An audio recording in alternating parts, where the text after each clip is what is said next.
এখনকার বিষয় অ্যালোপেশিয়া, মানে মাথার চুল ওঠা এবং টাক রোগ। এই রোগটা বেশিরভাগ ছেলেদের হয়, মেয়েদের সাধারণত কম হয়।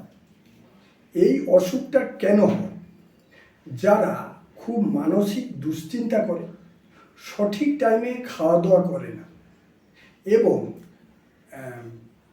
জাঙ্ক ফুড যারা বেশি খায়, যাদের অ্যাসিড গ্যাস হয়, যাদের লিভার প্রবলেম থাকে, যারা রাত জেগে অত্যধিক পড়াশোনা করে, তাদের এই অসুখটা হয়ে থাকে।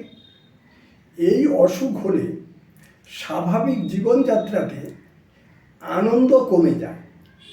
বন্ধু বান্ধবদের সঙ্গে কিংবা কোনো অনুষ্ঠানে যেতে সে লজ্জাবোধ করে।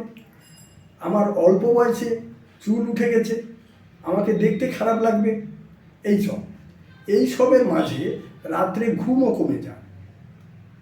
তারপরে কারো কারো মারাত্মক কোষ্ঠকাঠিন্য এবং অর্শরোগও দেখা দেয়।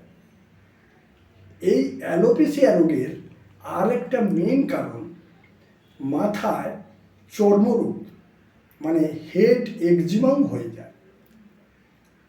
তারা খুব সমস্যার মধ্যে দিন কাটায়। একে তো মাথায় চর্মরোগ, আবার মাথায় টাক হয়ে যাওয়া। এই রোগে আমাদের হোমিওপ্যাথিক মতে খুব ভালো ট্রিটমেন্ট রয়েছে।